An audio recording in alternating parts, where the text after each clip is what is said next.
Hi there, and welcome to this Camtasia lecture session on the question of what is philosophy. In this presentation, we will do the following. We will move toward a working conception of what philosophy is. We will do this by trying to distinguish philosophy from religion and from science. We will present the main branches of philosophy, and we will close by giving a working conception of truth.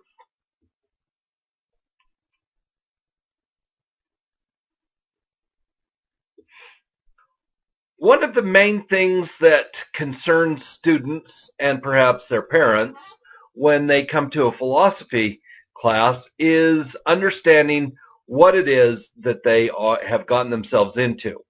What is the subject matter that they are going to be investigating? What is it about, and what sort of an activity is it? Very often, people will make a mistake, will mistake philosophy for psychology. As you might expect, this is very annoying to philosophers.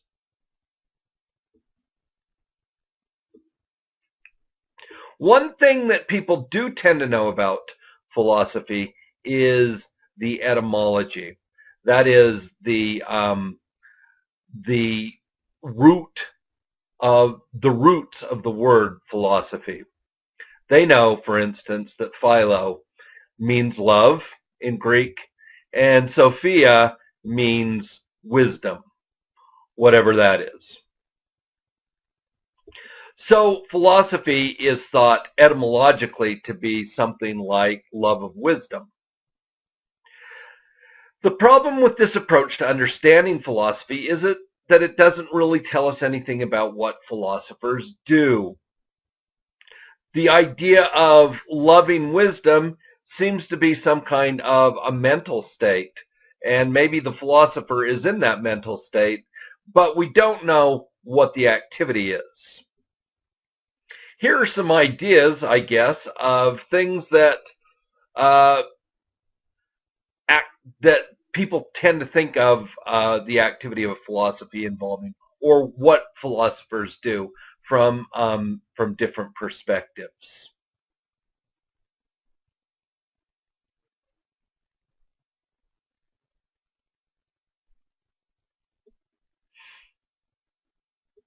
Let's start out by saying that philosophy seems to be a quest for truth, whatever that is.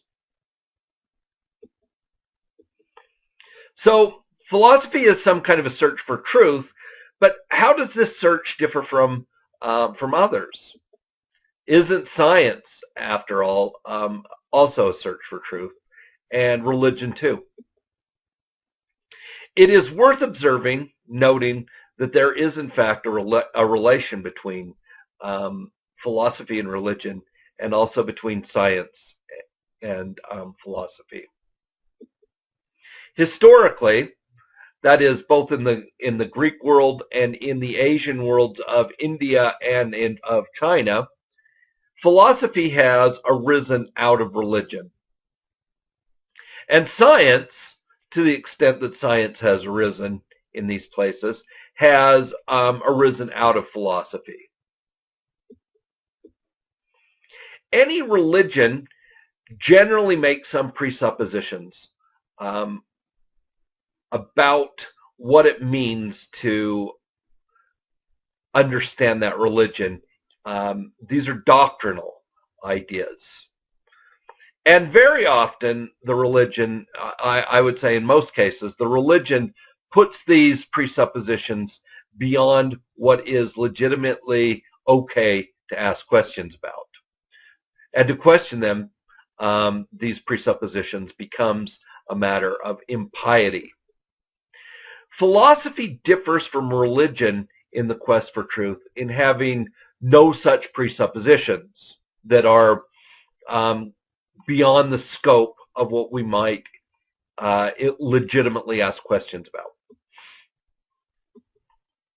Most of the disciplines on the university campus, and in fact, the idea of the university and higher education more generally, originate in philosophy.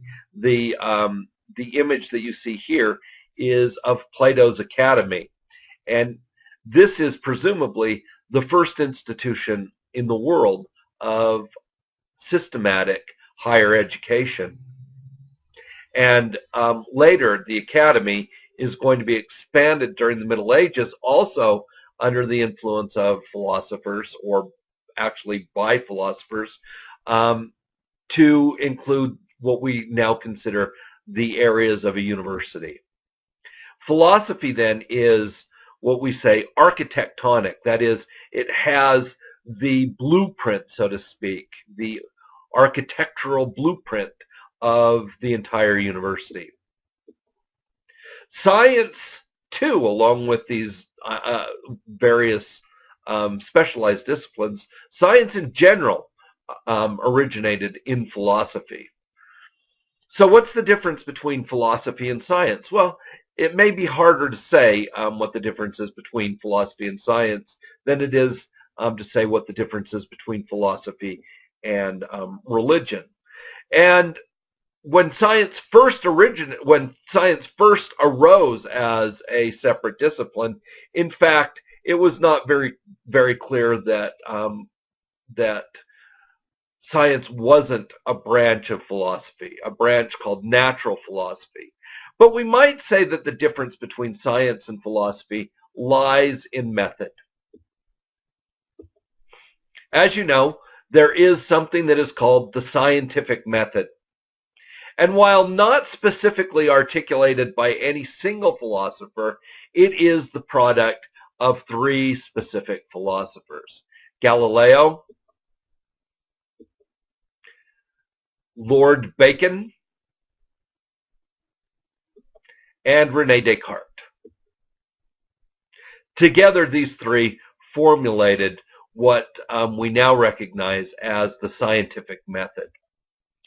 Philosophy, then, is different from science in not having any specific method of investigation. And we'll say more about that as we talk in this session about the branches of philosophy.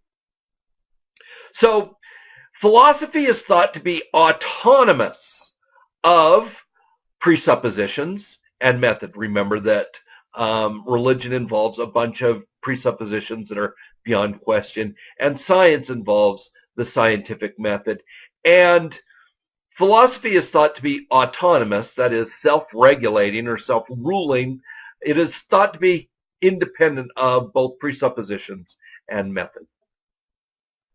Philosophy, then, to begin our working conception, philosophy is an autonomous search for truth, and that differentiates it from religion and science. A lot of truth, though, it must be admitted, is just trivial. So you can see the little rock next to this this text in which the word truth has been chiseled into it. And in English, at least presently in English, it is a truth that we spell truth T-R-U-T-H and not T-R-O-O-T-H. But this truth doesn't seem like it has very much riding on it. It is not really very important, and philosophy does not concern itself with these types of truths. Instead, philosophy seeks after the important truths. And not just the important truths, but the truths that we might think of as the most important truths, the ultimate questions of truth. Now then, we can have a working definition, a full working definition of what we take philosophy to be. Philosophy is an autonomous investigation into ultimate truth. In this autonomous quest for ultimate truth, philosophy divides into separate branches. Each of these branches seeks after truth of a different sort and in its own sphere. And we will discuss each of these branches.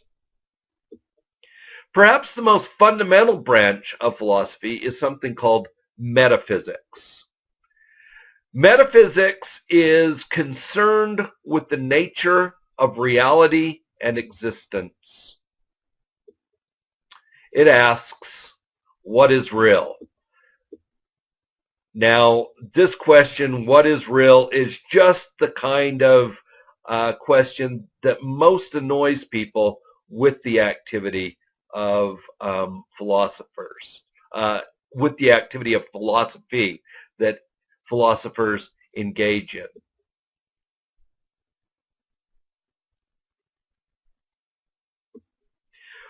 We tend very powerfully to take a common sense point of view, and it's really not an important question to us, we think, whether something is real or not. We have, it seems like, an immediate template about whether, in fact, something is real or not. We know what sorts of things are real. Tables are real. Chairs are real. The furniture of the universe is real. Mountains, lakes, and rivers, they're real. In short, we tend to think anything I can see or touch or encounter with my other senses is real. But it doesn't take a lot of reflection to realize that this sort of approach to what's real doesn't ultimately give us a satisfying answer. And here's why. Are thoughts real? I take it that we don't really understand in what way we could see or touch or in some other way encounter, at least objectively, somebody's thoughts. How about numbers? Are they real? And I'm not talking just about the real numbers. I'm talking about all of them. Are numbers real? In what kind of way are they real? And time? Time doesn't seem like it's something that we can touch or feel or see or encounter through our sense experience. And that's true also, I think, probably, of space. How about something like a dance? Is that real? Metaphysics concerns itself with these sorts of concerns about what makes something, including time or a dance, real, that we take to have some kind of a reality. The next branch of philosophy is epistemology. And its concern is with what we can know and how we come to know the things that we claim that we know. The central concept of epistemology is knowledge. And we will stipulate, at least for now, that knowledge is justified, true belief. We'll call that the JTB account of knowledge. And you can see in the Venn diagrams being a device invented by philosophers, you can see there that there are truths. And another way of talking about these sorts of large truths are the facts about the world. And then there is a circle that overlaps the facts about the world that is beliefs. And somewhere in the intersection of the facts and the beliefs is something called knowledge. And we take it that that little circle of knowledge is the kinds of beliefs that are justified as being true. The next branch of philosophy is a large and heterogeneous area of philosophy that we know as nowadays as value theory. And it includes these areas, or at least these areas. It includes ethics, which is also called moral philosophy.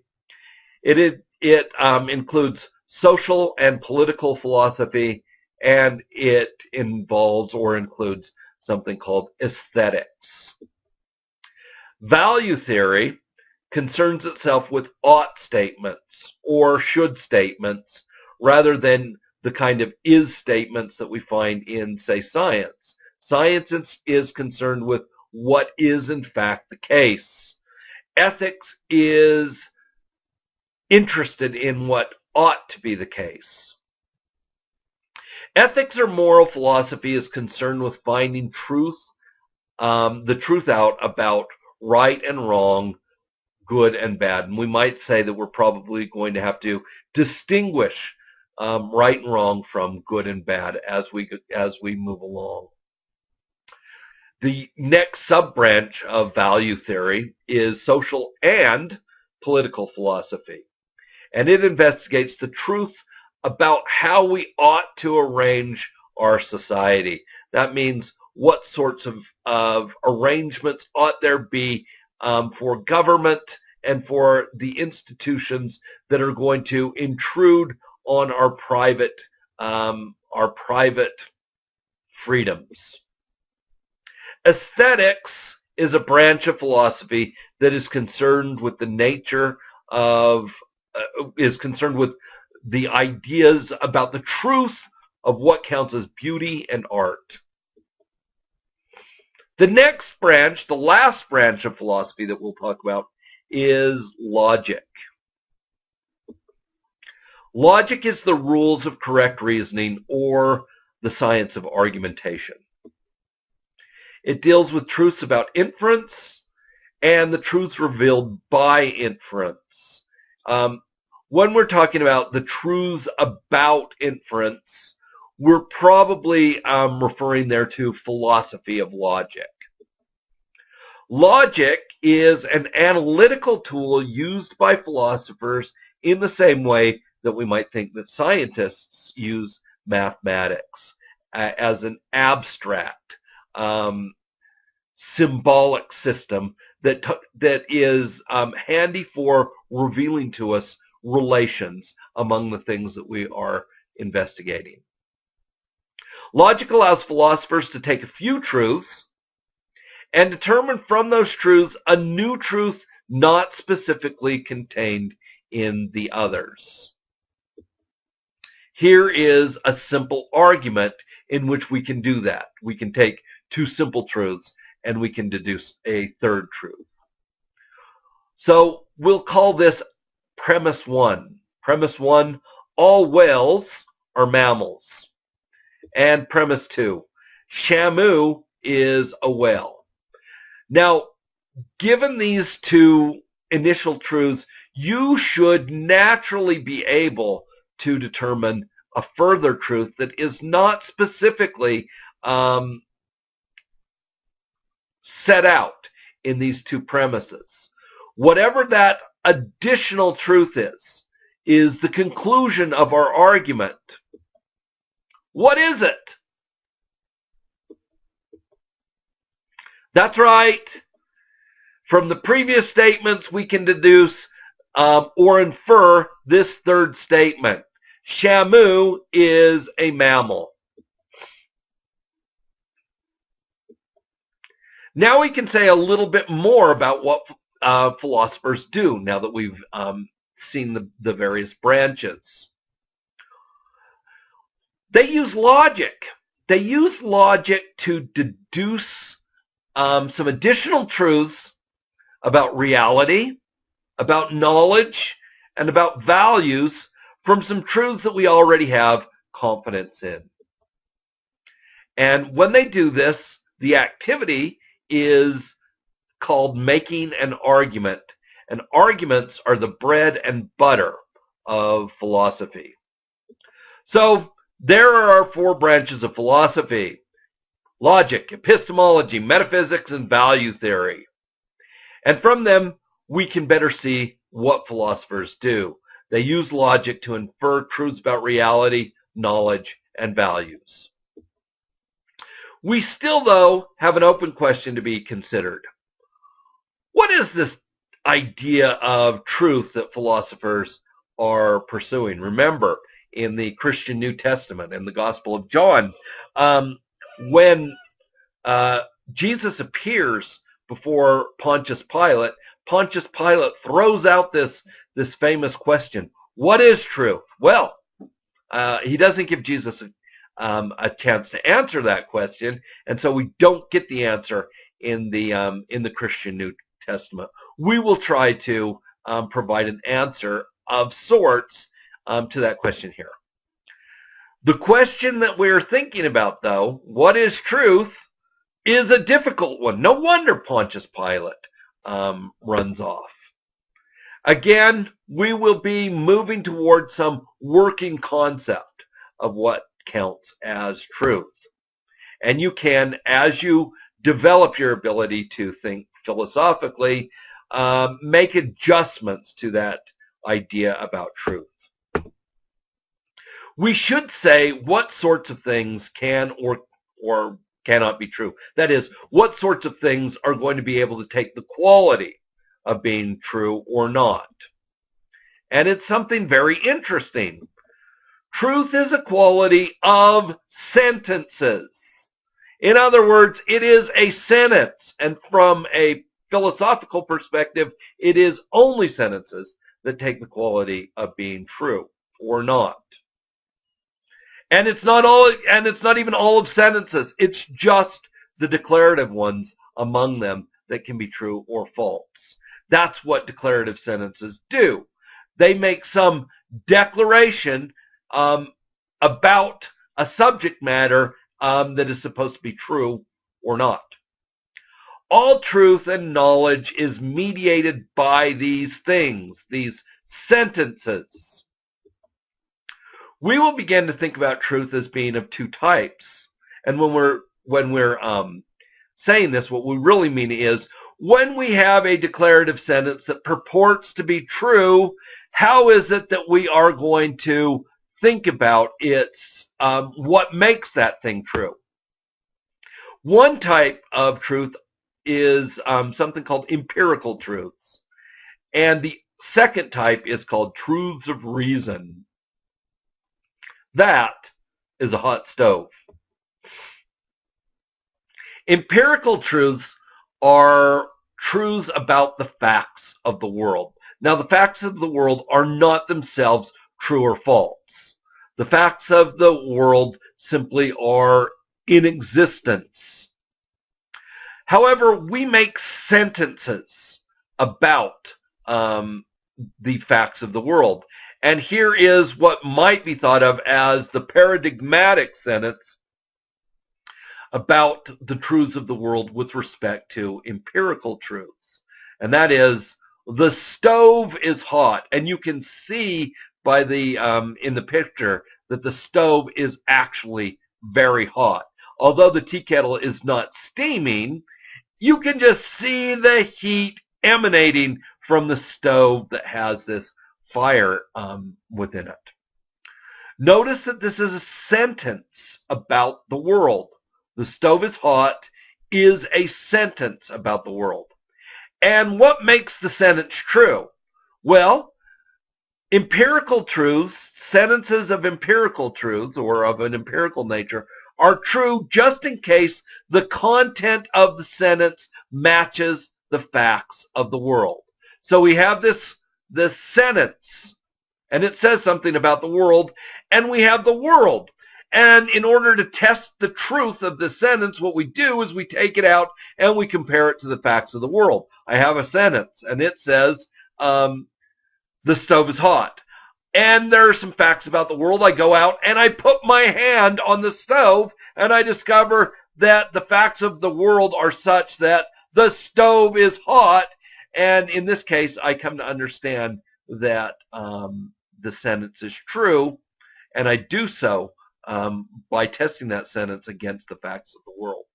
Usually, or always for empirical stuff, using sense experience. We discover these kinds of truths by observing what the world is actually like. The other kind of truths truths of reason are not discovered by observation. They are discovered by thinking about the relationship among the ideas involved. And here, the paradigmatic case is mathematics. Math truths, too, are formulated into sentences. You can think of this sentence. 2 and 2 is 4 is, in fact, a simple sentence. Well, let's say it's a simple sentence with possibly a compound subject.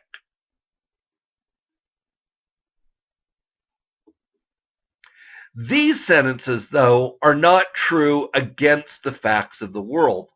And you will notice that scientists are going to use these truths independent of their discovery in the world. In other words, they are going to make judgments about the world using these truths, not vice versa.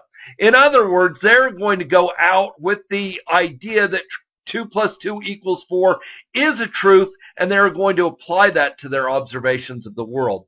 They are not going to go out in the world and seek to observe that 2 plus 2 equals 4. The truths of reason are true just in case they correlate to other truths of math. So remember your geometry. In geometry, we start out with 5 axioms.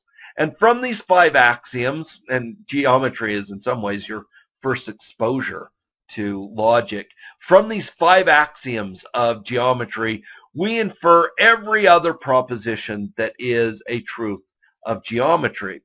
And if a proposition is put forward as a truth of geometry, it is going to have to be consistent with all the other sentences of geometry, tracing all the way back to the 5 original propositions of geometry.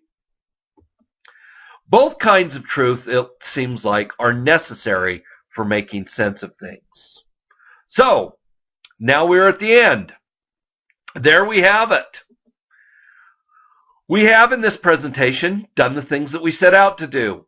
We conceptualized the term philosophy. We presented the branches of philosophy, and we conceptualized the term truth.